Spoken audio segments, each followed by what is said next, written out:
and of course, you can't just talk about observations, right? Because they're all like hand in hand, and also because I've been doing a bunch of different things in various domains. And so, of course, we've got the observations. They're represented by beautiful planetary nebula, of course, that validate both the theory and the simulation, which should be in step with one another.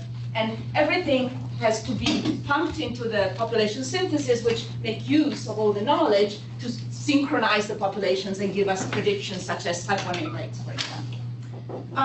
So there's a lot, it turns out, of observations, much more than one thing. And as a result, I had to crop the amount of stuff I'm going to talk about. And unfortunately, I'm not going to review massive post-common envelope objects. There actually are quite a few. There are amazing millisecond pulsars with main sequence companions, which, by the way, should not exist, but they do.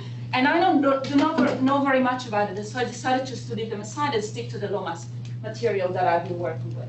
So I'll talk about the classics, the post-common envelope low mass stars with one evolved object and one main sequence companion. I will talk about a very weird class of wider objects, which I call post-common envelope, and may probe the early onset of common envelope. I'll talk about a little bit about light curves and transients. This is work that I think is going to come to fruition in the next 5 to 10 years.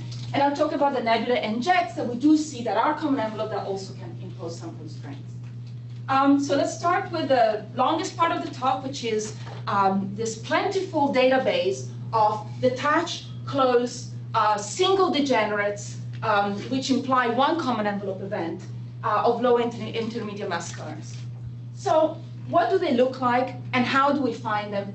Usually, we find them by photometric variability that is brought about by either eclipses, ellipsoidal variability, or irradiation.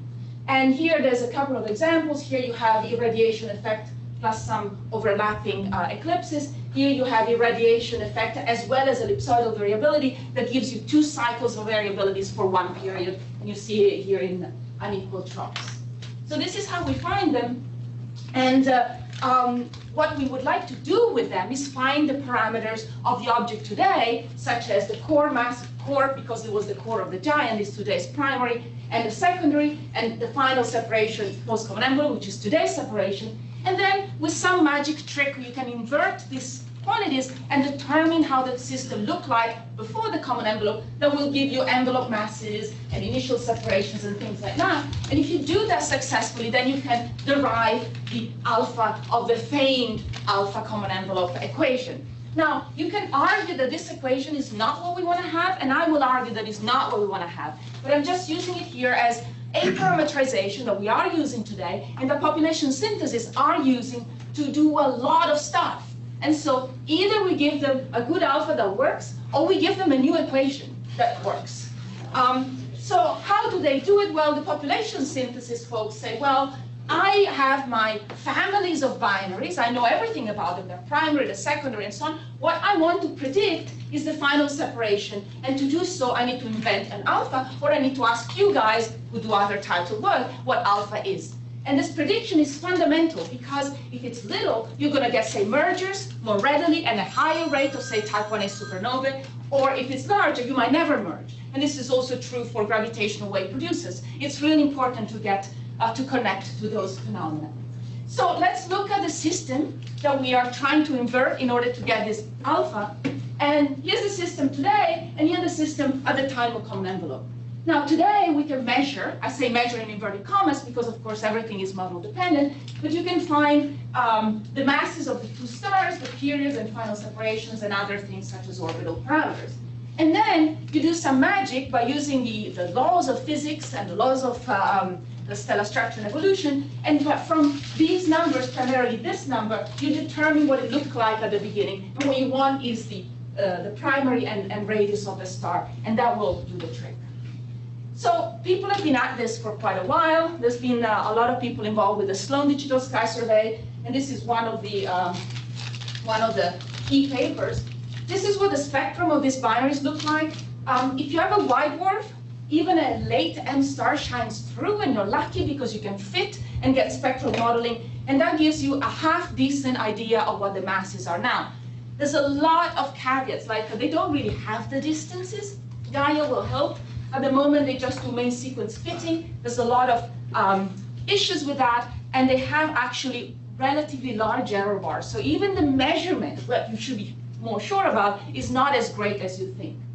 If you don't have a white dwarf and you have something brighter, such as central star or planetary nebula, they're pre-white dwarfs, they're pretty hot, but they're still very luminous, then your companion doesn't shine through and you have other techniques. This is a beautiful object that we did with Kepler, where you have the luminosity variability.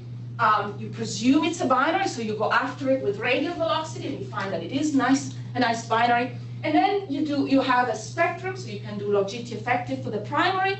And then you do this geometric light model fits, such as Wilson-Davini code-like fits, and you can get a decent idea of the parameters. This was not the best we've ever had, and you can see how the parameters are not great. They are actually ranges. The reason I put it up is because it was a Kepler object that had two characteristics that I wanted to mention. One of them is that this variability, I told you about ellipsoidal variability, irradiation, and eclipses. This is none of those. This is actual Doppler beaming, and it's the first time we found it in a central star or planetary nebula, and it's found thanks to the fact that Kepler is amazing. So it's a tiny, look, it's a very, very small amplitude. And there is a little bit of ellipsoidal irradiation, which is there, but it's mostly Doppler beaming. The other thing is with Kepler, we thought we would find the wider periods, maybe the 3 days, the 5 days, the 2 weeks, because those would have a smaller amplitude. And we found tons of small amplitude things, but none of them had a long period or a longer period. They were all 3 days, 1 day, half a day, implying, once again, many people have had this result, that the common envelopes really shrink the orbit. Almost nothing is left at 5 days or 10 days. It really is something, and there's something already in this information that tells you nothing is left at slightly longer periods. Now, in order to invert your observations and determine what they look like at the time of common envelope, you need to determine what this core, these hot stars, look like at the time of common envelope. Was it an RGB star, an AGB star, or maybe a subgiant star? So you need to figure out where it is here. And the type of objects we have are CO and helium white dwarfs, some central stars or planetary nebula, and we have some SGOV stars, which are helium-burning low-mass stars that went through some kind of common envelope on the RGB when they were very close to the top of the RGB, and I think Philip was the one that figured out a scenario for those. And then they ignite helium core anyway, and then they live here with a companion. Now, in order to understand what your observed system looked like at the time of common envelope, there is some ambiguity, and I'll show you in a second. If you have log-GT effective and some tracks, you can start distinguishing where these objects are, but ultimately there is an ambiguity that gives you a big error bar. So when you reconstruct from the measurement to at the time of common envelope, what you want to remember is the mass and the radius of the common envelope object, the giant. You have a choice of whether the thing was on the AGB or on the RGB. And at the moment, everybody makes the choice based on the mass of your core. If it's about 0.5, that's your helium burning limit. I use 0.47, that doesn't matter, it's 0.47 to 0.5. And you make a decision whether you're going to go to an AGB reconstruction or an RGB. And here you have the problem start. If you have an RGB reconstruction, you decide my 0.3 solar mass core used to be a core of an RGB star. But the problem is you don't know whether this was a massive RGB star that was caught in the common envelope early or a less massive RGB star that was caught in the common envelope late. So you have to kind of find an average mass that will statistically fit the bill. And of course, you see the problem that you're going to have a mass, which is statistical, it's going to have a big error bar. And that mass will have, of course, the corresponding radius. For the AGB is a little bit easier in some ways, harder in other ways. Your core mass can be assumed to be the final mass, and with the initial to final mass relation, you get the mass sequence mass, and some mass loss model, you can get the mass of the AGB giant at the time of common envelope. And then there is actually a core mass radius relation that you can use for the radius, and so this has some advantages and some advantages. The problem is there is ambiguity. You could have a 5 solar mass object, which develops a 1.1 solar mass core as it goes up to the RGB for the first time. It's caught in the common envelope at that time, and here you get a nice massive object that you're going to interpret as a 7 solar mass AGB star, but in fact it was a 5 solar mass RGB object with a much higher binding energy. Now, of course, more massive stars are rarer, and this saves our chops a little bit because the mistakes are done less frequently. This is just two examples from a couple of papers, one of mine and one of Monika Zorotovich, showing what the alpha that was implied by applying the equation you saw before, as well as this reconstruction technique. And of course, error bars galore everywhere. The difference between these two papers was actually not as much as it looks. We decided to fit the data with an anti-correlations with the mass ratio. You see the error bars are huge. This is a log scale. Monika did not, but at the same time, actually, the data were not that dissimilar. The only thing I'd like you to take away from this is that the AGB seemed to systematically imply a lower alpha than the RGB objects. Now, I'm going to start with this plot, and I'm going to spend quite some time on it because it's complicated. This is another way of plotting the very same data you've seen in the previous slide. This is the binding energy of the object at the time of common envelope, and this is the shrinkage of the orbit on the x-axis, expressed as the delta orbital energy. Now, for 1 second, just to concentrate on the little flies, the black dots.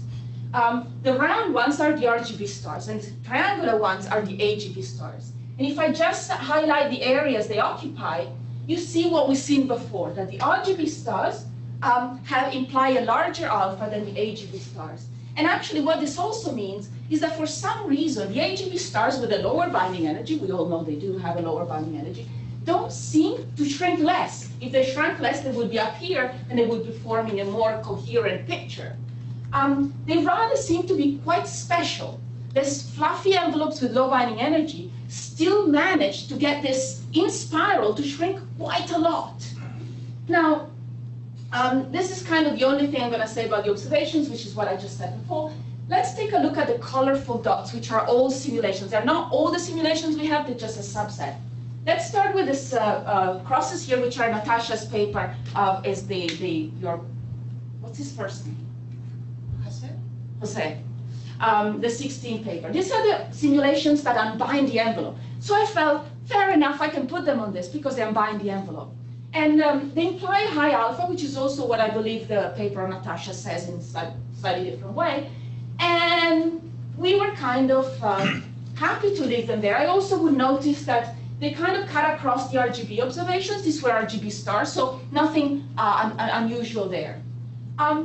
What about the other observations, the other simulations? These ones, and of course, Gerasio and Livio there. This is Paul's simulations, Sebastian Ullmann.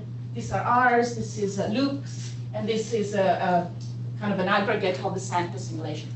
Why would one ever put them on a diagram like that, given that they don't unbind the envelope? And the reason I even thought about putting them on this diagram is because Natasha's simulations, if you reproduce them with or without recombination energy, the final separation is about the same. And that is because, as we have learned from that paper, when you first in spiral and you reach your final separation, and then the recombination energy kicks in and ejects the envelope. So why does the spiral stop? Why do we get these values of AF? Because you're evacuating the orbit somewhat, or you're bringing the gas in the orbit into co-rotation. Interestingly, every time I've checked, either of these two mechanisms or a combination of the two is at play. But ultimately, I thought, well, what if there is a relationship between the ability to evacuate the orbit and the total weight of the envelope? Now, it wouldn't be an alpha thing, but maybe I thought there would be some structure. However, as you can see, some of the non-envelope unbinding simulations, these and the Gerasio and Livio, are in line with the Natasha simulations. But then there's stuff that up there. Now, what you can draw from this is a bunch of kind of conclusions. So some simulations have alpha larger than 1, right?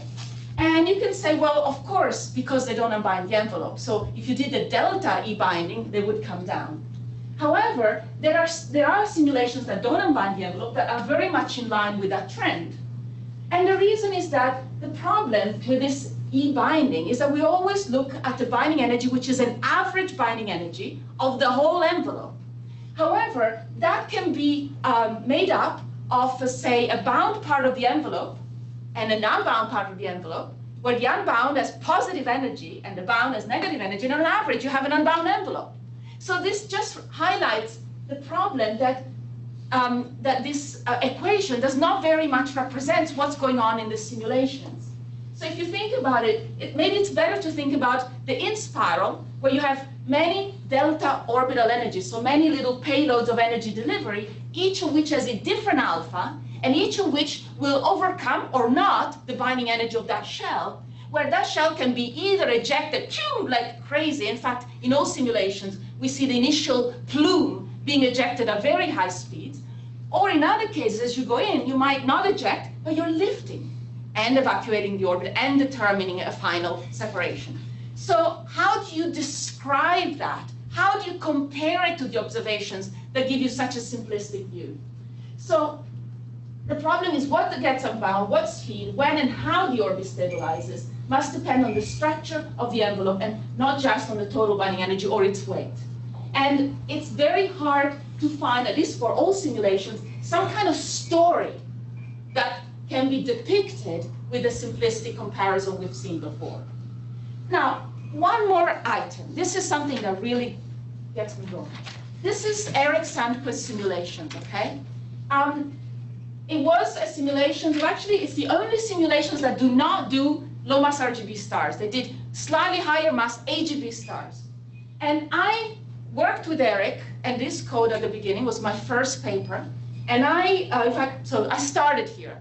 And what is really interesting is that they have alpha. Look, half. Beautiful. Now, they don't unbind the envelope at all. So how do they get alpha? Well, I calculate their alpha, I get about 1. So what's the difference?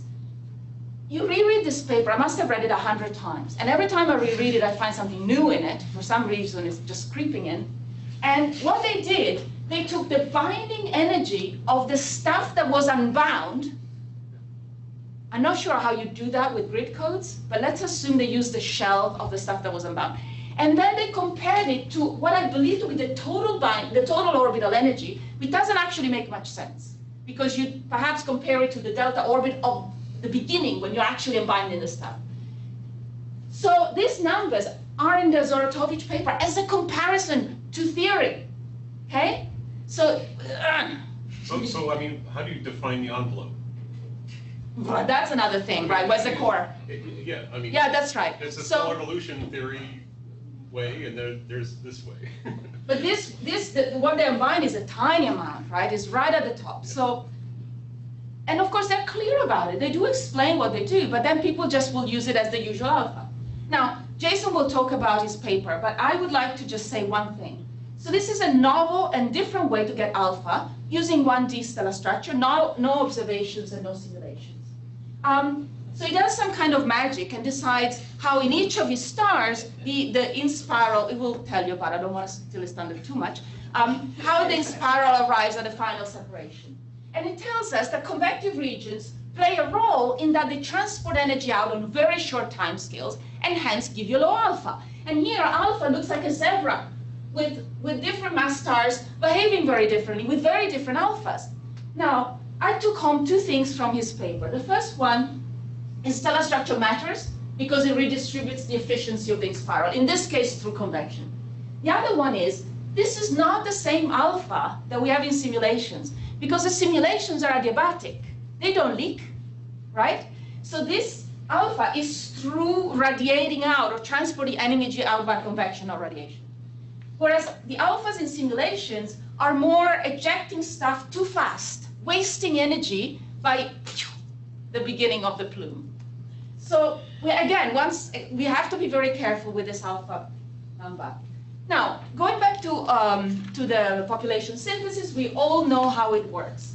I hear a lot of people who say, oh, you cannot know anything from population synthesis, just too many error bars, too many things. But I disagree. So population synthesis is the way that we keep saying. We put all this knowledge together with the error bars, and then figure out if we can say anything about rates of supernova 1A or things like that.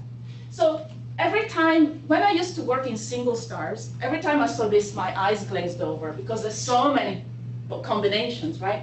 And so the population synthesis will just give you a bag full of the physics that we know of stars, full of the physics that we know of galactic evolution, initial mass function, and things like that. And then they'll produce a bunch of things. Some are predictions, which we will test in the future. Some are things like period distributions, which we can test today, and see whether there's any agreement between, say, the alpha and what the unknown predictions might look like. Obviously, this is from a massive star paper of the Belczynski code. You have several phases of common envelope, and of course, you appreciate that the final separations matter tremendously as to deciding what happens and how long it takes for things to happen after that. Now, this is from Sylvia's paper of Loma stars. We go back to Loma star regime. And what you have here is the period and the mass of the white dwarf for our single degenerate binaries. The dots are observations, and the cloud are the observational, the population synthesis predictions. Now, notice one thing. I'm not going to talk about this distribution, and I'm not going to talk about the gamma common envelope, which perhaps we can put in the discussion later.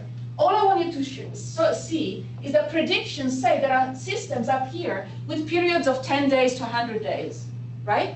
But we know they really don't exist. There's very few, if any. If the alpha is reduced down to 0.25, okay? Then, of course, you're eliminating the longer periods.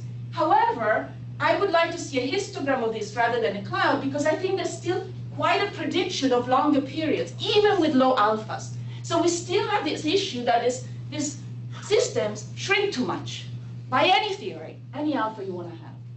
So this is part one. Part two is, I'd like you to think a little bit about these other systems, which you would not call post-common envelope at all, but I will. So these are post-AGB main sequence plus main sequence binaries in periods, the longest of which are definitely have avoided the common envelope, but the shortest of which must have been caught in some kind of common envelope. On this plane, once again, you have the post-AGB objects, and the primaries here, they're not white dwarfs, they're not STOB stars, they're not hot. They're actually quite cool, 6,000 Kelvin, and they're large. They're like tens of solar radii. Now, a while ago, in fact, in 2003, I still remember the poster that reported this finding. Hans van Winkel found that amongst all post-AGB stars, of which we know many, some seem to have a near-infrared excess indicative of a warm disk. And when the closest of these objects were observed with the VLTI, this is a reconstructed VLTI pseudo-image, you find the disks. They are warm, they're about 0.0 something solar mass, they are about 10 AU to 100 AU in radius, and they are pervasively there. And in addition, every time you see this SED, there's a binary in it. It's amazing. You know, usually say, I'll predict there's a binary, and then there's a binary every 100 times. In this case, always. And what is interesting is the binary periods of these objects are between, say, 80 days and about 2,000 days. Is the black dots. The other ones are actually a different population. Okay, so how do you make those binaries? 80 days have not avoided some mass transfer where the mass transfer may or may not have been stable.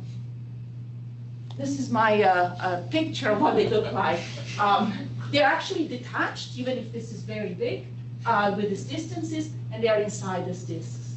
Now, if we think of now the picture that we have so far, we have the classic guys that we talked about with very, very short separations.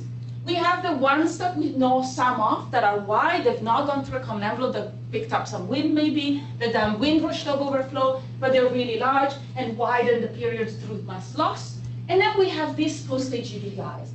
Now, recently we did a paper, and actually Morgan did one too, very similar, trying to think about what can be early, let's call it the early common envelope, right? So this is actually Rostov overflow, but it is unstable and eventually goes into a common envelope.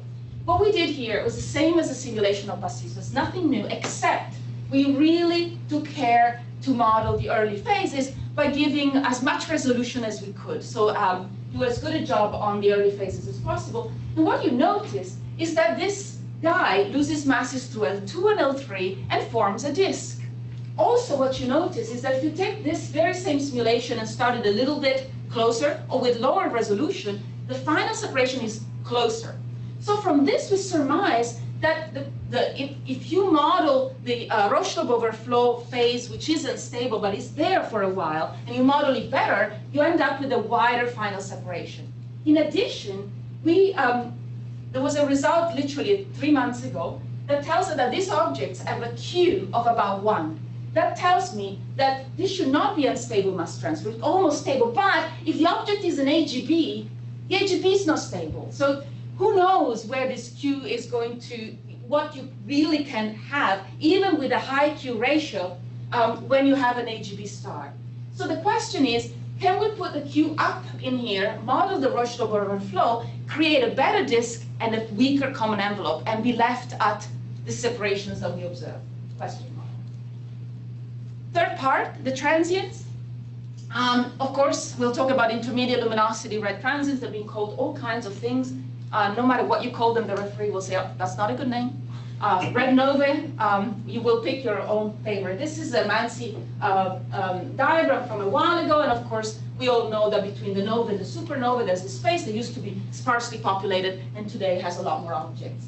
These are, of course, the very famous, when Natasha talked about the 1309 scope. The A3A monocerotis was another example. We believe today that some LBV stars, if they had been observed outbursting, they would have come into this diagram. There's a nice papers by Nathan Smith talking about a new class of LBVs that may have been transients. And of course, Noam introduced, I'm not sure if he's the one who introduced the idea, but I'll credit him with it, of the fact that many pre-planetary nebulae, rather than being the mummies and the daddies of the planetary nebulae, actually are outbursting events of their own right and possibly mergers. And there's papers by Eric and Jason explaining how that could work. Because we have all these wonderful surveys now, we actually have light curves for many of these objects. Many of these are extragalactic, they're rare, so if you have nice surveys, you'll find them extragalactic, and they will be massive stars. So kind of not exactly what we really want to compare to the low mass simulations. I really like this paper by Morgan. There was also a paper by Nadia, very similar, very different system. But I particularly like this paper by Morgan because from the light curves and the colors and things like that, he gave us some nice parameters that can be compared with simulations, such as the growth of the photospheric radius, of course the luminosity, and the temperature of the photosphere.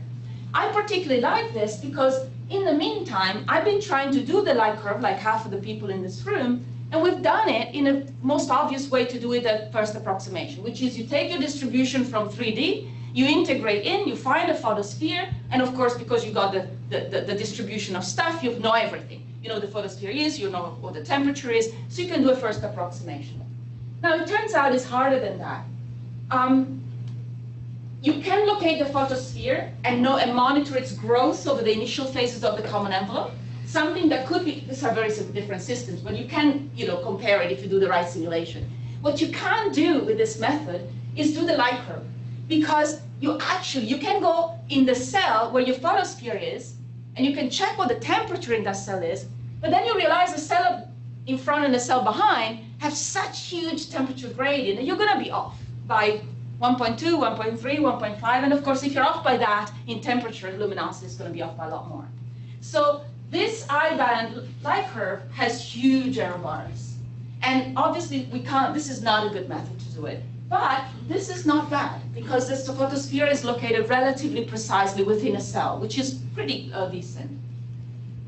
So we tried to take this work as far as we could. We looked at what our simulation implied in terms of brightnesses. We put it on this Kochenik plot that plots the mass of the progenitor versus the luminosity, both pre-outburst and during the outburst. And our dot comes here for this mass, which is a bit high, but given what the huge, actually this is a lower limit, should be even higher, it's actually fair enough.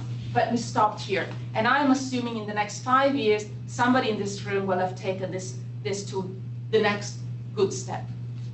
Finally, jets and ejecta. Okay, what I'm going to talk about is going to be the planetary nebula, the pre-planetary nebula, and amazingly, have you seen this paper that came out a week ago with the ALMA pictures of the transients? So we're seeing the nebula of stuff that went off 15, 20 years ago. It's amazing. Anyway, so actually, I put it in last minute this morning. So this is it. So this is this guy here went off in '94. And we see this with ALMA today with the two outflows at about 100 and something, 30 kilometers per second. That's amazing, okay? We're going to see the very transients we observe in the light curve for. But if you are not as rich as having these beautiful observations, you can look at nebula in the sky And some of them you can presume had an outburst at some point in the past. Now, I'm not going to talk about the preplanetary nebulae, I'm just going to mention that a lot of these preplanetary nebulae have these amazing collimations, multipolarity, and there's a very nice literature from Jason and Eric and Lucchini showing how the energetics of this stuff really is only consistent with some common envelope merger type phenomenon. The planetary nebulae are really interesting. Each and every one of these very varied objects in the middle has a very samey post-common envelope binary. A boring pre-white dwarf with a boring M star, all in periods of about half a day. Why are the planetary nebulae so different then? These are all similar common envelopes. What is giving that diversity? And can that diversity be reversed and tell us something about what's going on in the common envelope? So this is another interesting story. This is another of our simulations. And at the very end, so these are the usual orbital and perpendicular cuts, you can actually, this is SPH. SPH is, I love SPH because there's no box. And so you can go as far out as you want. Of course, resolution drops, but you get a lot of distribution. And I begged Adam forever to take this and do something with it. And finally, when Joe started working with Adam, he did just that. So we gave him this projected mold, if you will. And those of you who know post-AGP evolution, you get a fast wind when the star is about 20,000 Kelvin. And this fast wind, presumably spherical, just plows into the mold. And this is your mold. So what happened? So as we were happily and gingerly working, so Adam will talk about the details of this, but we found that somebody else, our good friend Guillermo Garcia Segura, had gone to our good friend Paul Richter and picked up his mold. And so we had these two simulations, which are actually very different, but about the same thing. So this is Paul's simulation, and this is my one. Now, the difference here is that this was taken by Guillermo and projected, and so this is only a quarter, right? That makes it able to go a lot further when you look at what happens than us. We stayed in 3D. But the other difference is that this was 57 days of ejection, so it's not very big, and this one was very similar simulation, but taken to about 15 years, so it's bigger. Now, put it to scale with one another, here they are. What they do share is that they have a thin funnel that will collimate the wind a lot. So this is Guillermo's, this is Adam's, and this is the they're about the same scale, and they're at about the same time. Now, Guillermo went on a lot further than we did because we were in 3D, but what I take out of this, and Adam will give you all the details, is that this is a little thing and that's a big thing. So there's very strong 3D effects. Now, in the sky, there's this guy, but it's not really fair to compare it, because if you really knew what the mess of this, you would just say, don't put it up, but I'll do anyway. and here you see, nobody's ever explained this tiny little arm with this thing, with the other big one. So 3D effects in common envelope are perfect to explain asymmetries like that. And one more thing, which I care a lot about, is a symmetry of the common envelope ejectant simulation appears to be prompted by simulating or not the Rochdale overflow. Now, the mold I showed you changes if I simulate the pre-common envelope Rochdale overflow or if I don't. So what I wondered is, could it be that morphologies of planetary nebulae change or are produced by how unstable the mass transfer is pre-common envelope? So that's a hypothesis.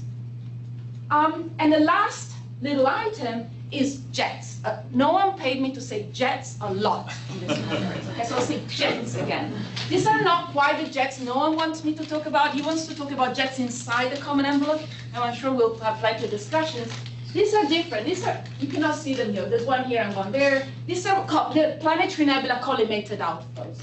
Now, what we thought is if you have launched these in a magnetocentrifugal way, then perhaps we can say something about magnetic fields. Turns out we have a bunch of these, not many, maybe 6 or 7, and we can do the kinematics of this big and this big somewhat well.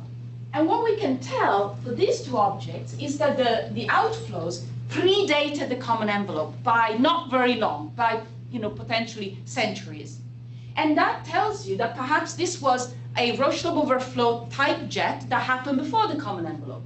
And if that is the case, the measurement of the jets can be, and if you use Blandford and Payne magnetocentrifugal theory, you can tell what the magnetic field that tore the material out of that disk was.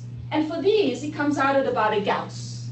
Now, who knows what the geometry of the magnetic fields looks like in those configurations, but a Gauss is about what you have at the surface of AGP stars, so we kind of don't worry too much. Now, these guys, which are really weird, this is all twisted. This guy has 2 sets of jets. Perfect, I'm finished.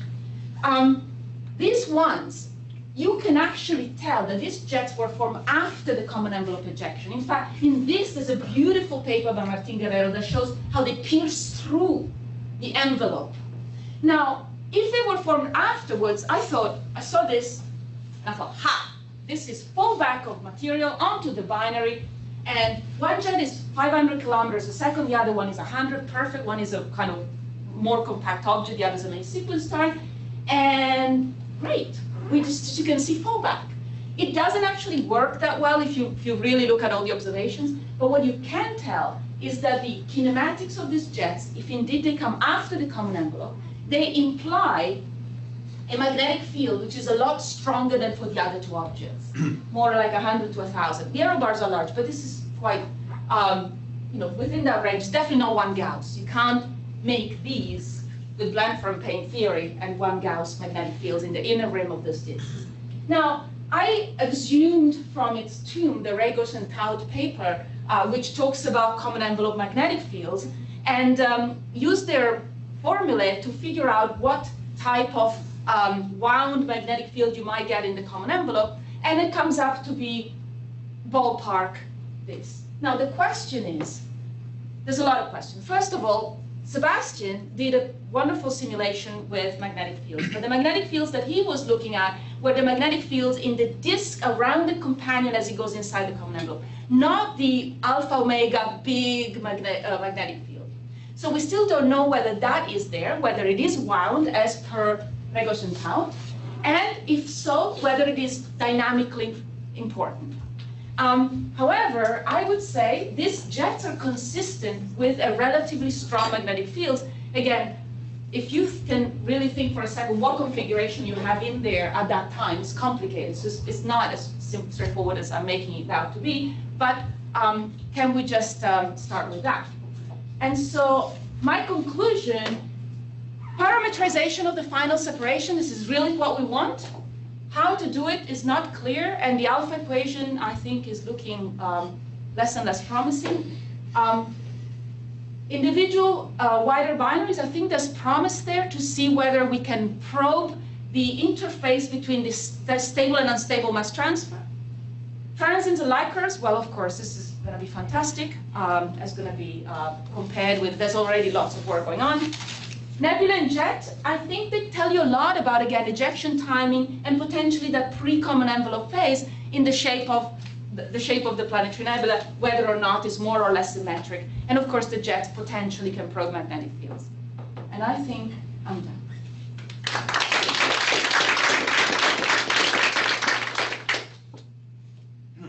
Thank you, Ursula. I think you added many more things to think about. So I'll open the floor. Comments, questions? Can I ask, so how was found this time delay of 2 times 1,000 years for the jet? I mean, on your previous slide, on your very last slide, it says that the jet was launched. This one or this next? This one. Yeah, but the jet was launched after seeing several times 1,000 years. How exactly what was found? So you look at the kinematics. So there's a lot of both these objects, but this I know very well. Is the kinematics of the object. So you can look at the ejection speed, and then you wind back time to determine when the ejection took place. So you have the speed and how far they are from the object. And of course, you've got some idea of the distance, or you can do it per kiloparsec if you will, but it's a relative thing. And then of course, there's some lengthy reconstruction there too, because of course, it's not, this is each of these little bits of light is not like a bullet in free space, but there is of course a momentum conservation, there is an interstellar component there. So there is a reconstruction technique, but it is done with the kinematics. I was just going to say that Pathfinder has these the jet lag. Yeah, jet lag with the torus. So I think it's like 100, maybe 10 solar objects, so maybe 100-year 100 to 200 year lag of the jet with respect to the The injection torus. of So the this is torus. slightly different, but the idea of how it's measured is the same. It's done actually molecular line, and it is looking at the prepion and it's looking at the tori and their kinematic properties to infer when they were ejected, as well as the jets in this prepion, which are very collimated, where it does the same game, and then it has a relative age. And you can, there are error bars, but you can be quite sure about the way around, whether one started or the other one started. In this particular object in particular, actually there are signatures, kinematic signatures in the base, here's very fuzzy, but in the base of this common envelope, oh, it is better, in the base of the common envelope, and you can see the piercing of the jet coming through the bubble, or no, it's not a bubble, it's the distribution which you presume to be the common envelope. This object is amazing. It's probably the shortest period we know. It's 0.17 days. Is it both degenerate stars? No, one is a general, the other one. They barely fit.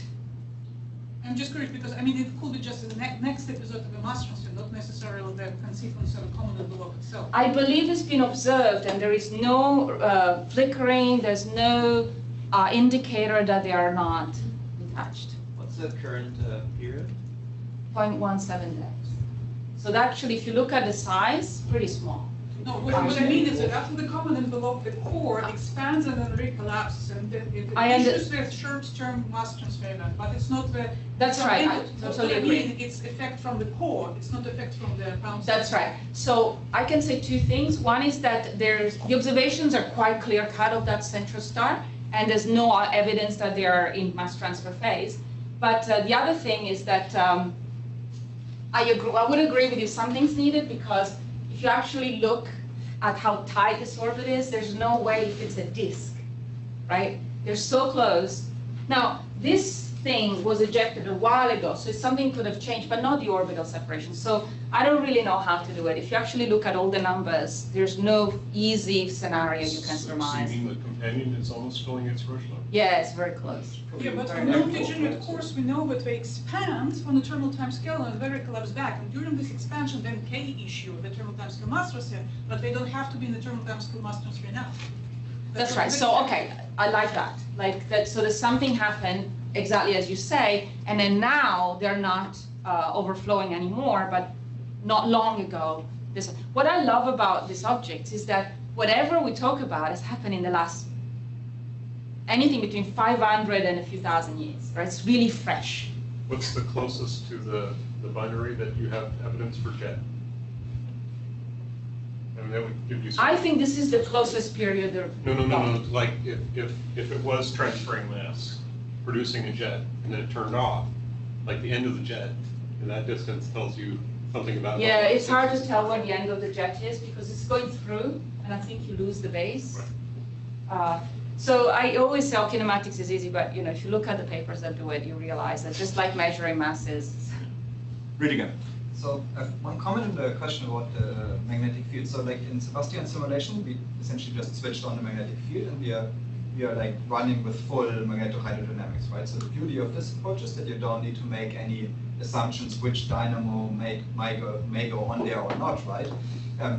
Like you should see the dynamo, like you should get the dynamo by itself, or you don't, because for the model you're running, or for the part of the evolution that you're running, there just isn't a dynamo, right? And we clearly see some dynamo going on in the simulation, right? It's just like it's limited how far it like amplifies the magnetic. Don't you need a convection to get the alpha I'm omega? not so sure. There's convention going on in the simulations, but in the But the dynamic range of the signal. Yeah. is yes, spatial. but Right. this shouldn't. Yeah. So the point here is that it shouldn't usually limit you how far you amplify. It should only limit you how fast you amplify, right? So because on the smallest scales, you usually, for most of these dynamos, you amplify the fastest.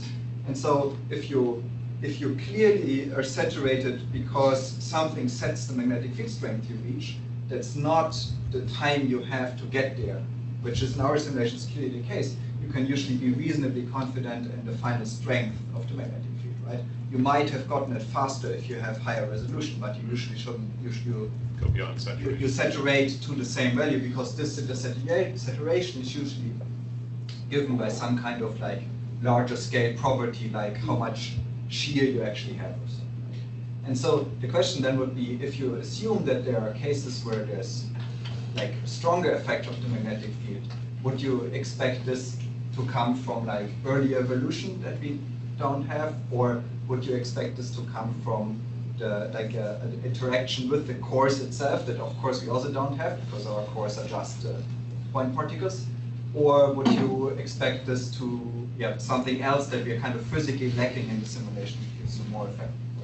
I mean, one thing is that, you know, if there's accretion going on, if you produce a jet, for example, it could be that the field is actually produced within, you know, the dynamics of the accretion engine itself, in which case that would be right, because this, of course, we completely don't resolve. Yeah. But I would like to really understand whether the simulation of Sebastian and the group is the final word on that magnetic field amplification. And I don't understand. I mean, I know that in this first paper, Sebastian talked about a repo having the what looked like convection, but that's not the like it's like an idea that convection is that the material is convection unstable and it's starting to convect, but it's not full-blown plume with nice big eddies that are the size of the envelope. And right, but at least in a dynamical phase, you don't have that much time anyway. Right? Like, no, that's so the right. question, Yeah. so that would go more into the, if there's of course some amplification or change of the magnetic field in the, what I just showed, in the 10,000 years that's heading like to the point where it actually plunges in, right? Then of course this would be a completely different story. Just to clarify, because I think the Sebastian simulation was about amplifying the magnetic field in the envelope, but the jet is launched by the magnetic field of the companion, and it's very rarely we actually evolve the companion itself. Well, okay. The companions are boring main sequence stars, which have been somewhat rejuvenated, possibly by some accretion. But I would say that the magnetic field that's threading the disk that's forming around the companion has something to do with material around it, rather than the companion itself. The companion does not have a very strong So magnetic it's not a field. white dwarf. No, it's a main sequence star. I really would say that if at all, that the magnetic field is dragged, but then the question is, what is its shape? Because So what's a secondary? So let's say an M star, so half solar mass. okay, so it's two main sequence stars here. No, so the primary is the core of a giant, so like a pre-white dwarf. In this case, it's a Yeah, okay, pre-white dwarf. so that's the stuff I want to bring up since we're talking magnetic fields. I feel like I'll tell you the other option, which is from astrocosmology, it seems to have indication that about 50% of the core of stars above 1.2, 1.3 solar masses on the red giants have strong magnetic field of the order of 10 to the 4 to the 5 Gauss or more. And those are hiding down in the core, so they're never going to get to the surface unless somehow you remove the material. So another option is here that you remove the material, all of a sudden the magnetic field comes out, and then it's wind up into the binary. Maybe that can participate. That would be the other option instead of having to generate magnetic field, which I tend to agree with Natasha. It seems to be possible in the envelope that it's then left removed, but not. Yeah, that's right. It's That's going to be hard actually. to anchor it into what is going to become the white dwarf. I totally agree. And actually, we did state that in the paper. It's like, it's all good and well to amplify the magnetic field, then you've got to keep it there. Yeah, And the it's not interesting thing about this, and I'm talking numerology here, but that's 50% of the star that we find above certain mass, the one that's going to make AGB stars. They seem to have this strong magnetic field, and 50% they don't. We don't know why, but talking to people who does AGB, also symmetries, it seems to be that's also the case. And AGBs, the nebulae, planetary nebulae, they seem to have both geometry, either completely symmetric or completely asymmetric, and the ratio seems to be also similar to 50%. I don't know if that's due to binaries. I don't know. I would not Okay. say We don't this. agree with that, this but- Phil. You know more about this, but yeah. This is people here. So I'm going to change the discussion a little. So I want to talk a little bit about the alpha prescription, right? So there's several parts to this question. So the first part of the question is that people say alpha, right? It's actually not alpha, it's alpha lambda, right?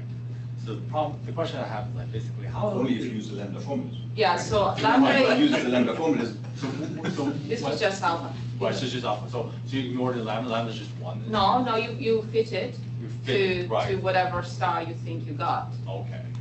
So you basically take some fiducial lambda, which represents the binding energy of the alpha, essentially, right? Right, so you decide you got an RGB star of such and such characteristics, and you're gonna use the lambda that's mostly descriptive for that type of star as of, there's a Loveridge paper. Right. Okay. So the surprising thing I see here is that like my exposure to the alpha formalism was reading like Heist Needleman's papers, early 2000s, yeah. right?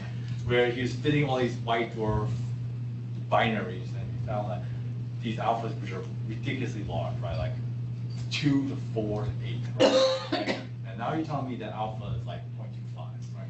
So what's the difference? So, look, I think Sylvia can talk to this far better, but so that paper is another one of the ones that I've read more than once, and every time I get something else out of it. So he was actually doing double white dwarfs, right? So, and he could not, with the alpha formalism, reconstruct any sensible two-phase mass transfer. First episode, not the second. The first. The first episode. And so, I would say but it's I actually would, so problematic that's it. both. I would say that's a different thing, and I don't understand it very well. But here you have people. Sylvia, summarize.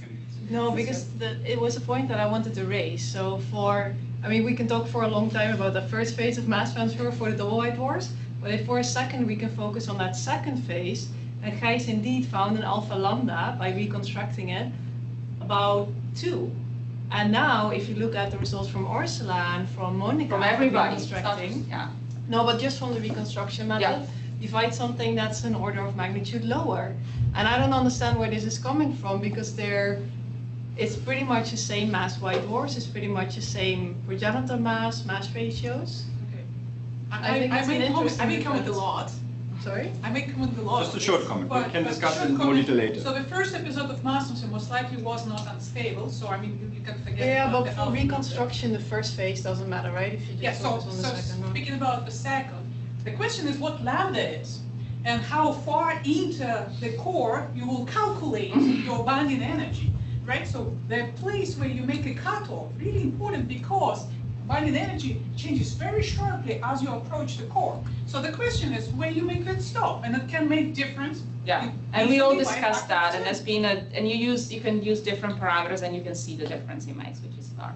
Right, which is But why in I the said sense the that alpha it- lambda thing, right? Because that's what Heist did. He said alpha lambda. Yeah, so you're assuming you're not going to talk about the core, and you're going to wrap the lambda together with alpha, and then Okay. great.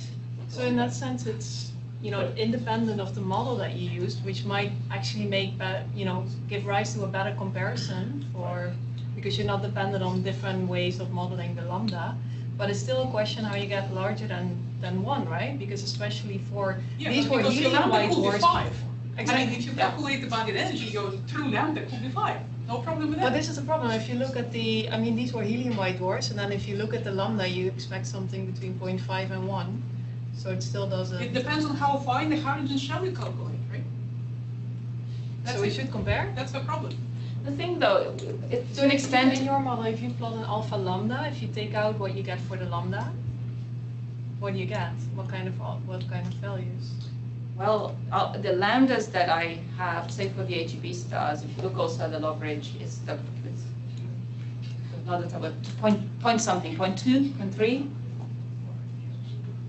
I think there are better ways of calculating lambda than But also- fixing it, but But the bottom line is that everything is shrunk down to a very, very small thing. You have to use very low values of whatever parameter you decide to adopt to match the observations, right? But that's the question now. Is that what we see for both common envelope binaries? Do we see the same for double white dwarfs? Okay, so that's a good question. But if you just stick to the to the one object that we have theories for, you can do the two groups, and why are they different is a good question. But even in the simplest form, you still have an issue where you have this very, very short period binaries that imply that things are not efficient, like whatever it is not efficient, you're shrinking everything. And I should remind you of this issue of the AGB versus RGB, right? Because these two things, why are they different? Like, why we find that these fluffy envelopes just don't, you know, they don't get ejected easily just because they're fluffy and light, okay? Well, they don't get easily ejected because of fluffy. Because their light. drag is absolutely, I totally agree, but then they're described in a somewhat different way. Yeah, that's, I think, a very important point, that we don't mix different classes of Yes, systems. I agree.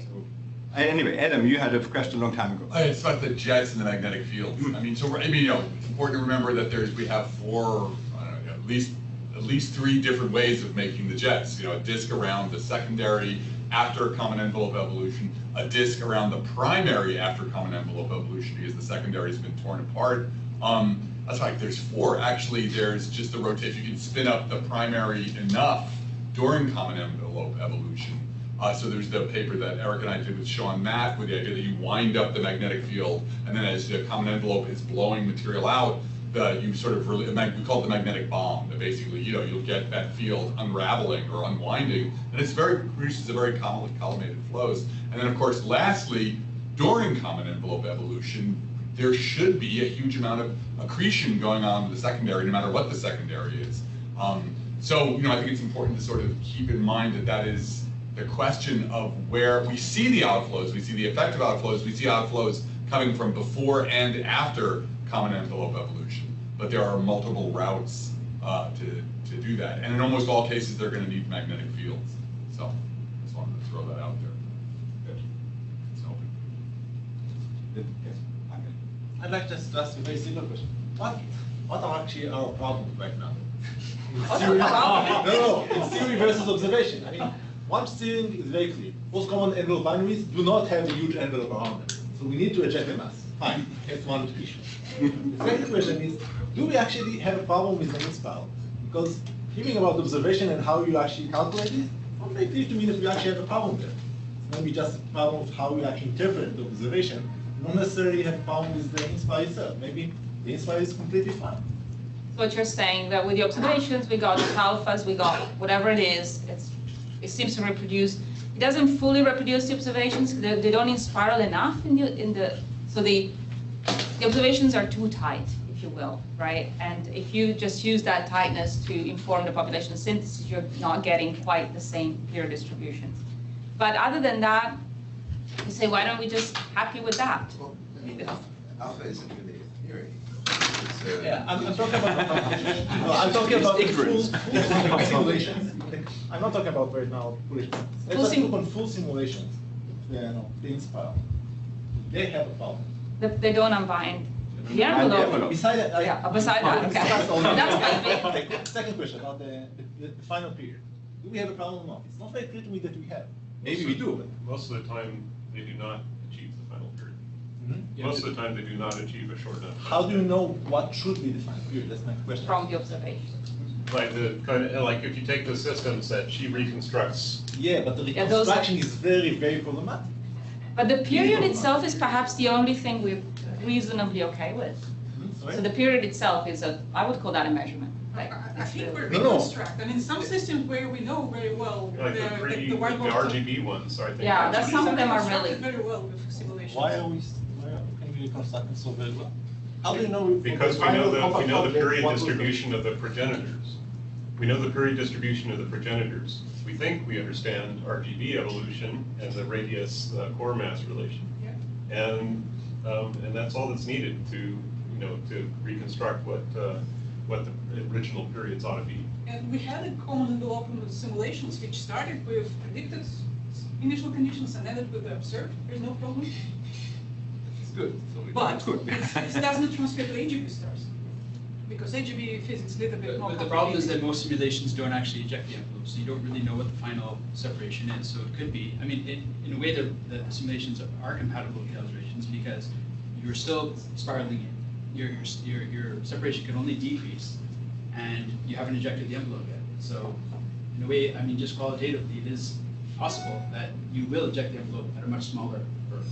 But we know that's not. Compatible with observations. That's We don't not quite as know yet. easy as that, right? And we know that there's nothing to drag on by the time your envelope's not ejected, but it's out of the way-ish.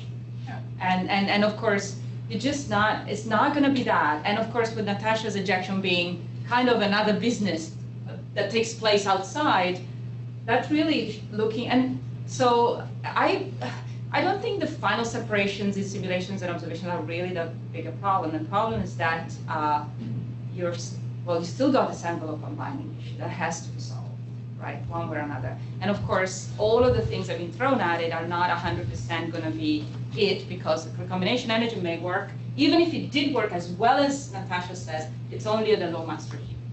And then Morgan says there's no, like, I should say jets one more time before I kill them off. That, you know, with Noah, we just did this paper where, well, he's done this for a long time. We've done it with Enzo, where you jet inside the common envelope. Even if you assume the jets actually happen, you're only unbinding 30% more of the envelope, which is good, but it's not it. And Morgan says you don't get disks that efficient inside the common envelope. Am I interpreting your paper correctly? I think that's correct. Right. So I would say dust-driven wings can work for anything. now that I think has got promise. That stellar evolution takes over, right? In its what it does even in single stars, prompted or stimulated by the spiral. LGB stars have no problem ejecting Yeah. tons of mass. You don't really Without know any probably why, companion. but yeah. I'm sorry. Okay. Are there, when we look at the period distributions in the observed systems, are there any reasons that we would be missing longer period systems if they were there? So I've heard Katie Brevik, for example, talk about using Gaia as a potential tool to probe that tens to hundreds of days Look, regime, and I was just wondering if you could talk about if you think there are any reasons. It's a very good question. Where we might We're not missing see that. something in Yeah. that. So I would say no. It's really, so the Matthias Schreiber's been at it with radial velocities. If they've been there, they would have been found. I have done radial velocity.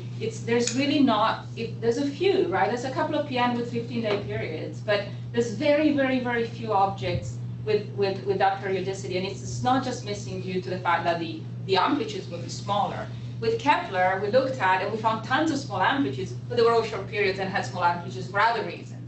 With every time that somebody's been looking at the completeness, sure, we may miss some, but it's not. That's not the answer. Interesting. Well, I wanted to comment exactly on that, because from the observer point of view, I mean, it seems that, like longer periods are more difficult to tackle, because if you want to cover a certain area, you have to make a proposal, which if it's short duration, it would be approved. If it's a very long duration, it's like more questionable.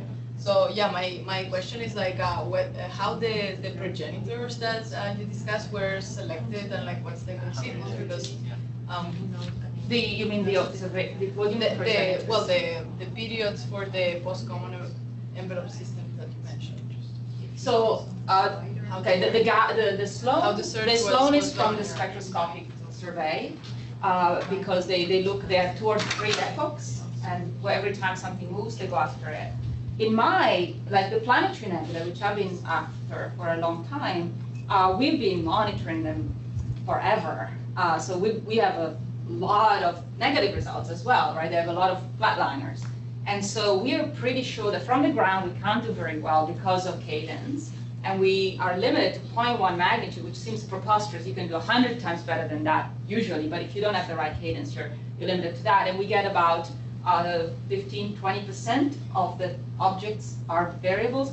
Kepler helped us to kind of realize that there's actually a lot more of them at low amplitudes, but they're not longer periods, right? So we're sticking to this sample, which is it's becoming, it's as complete as the observational bias. But now, one more question. That's Paul.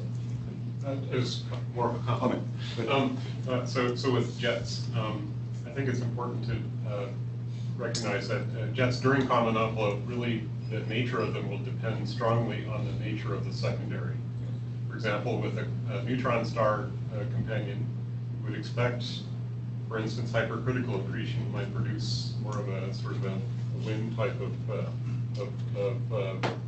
feedback, whereas maybe with main sequence progenitor secondaries, you get something more like a collimated outflow. Right. And that, that really affects the coupling of the outflow to the envelope. Okay, I want to end the discussion at this point.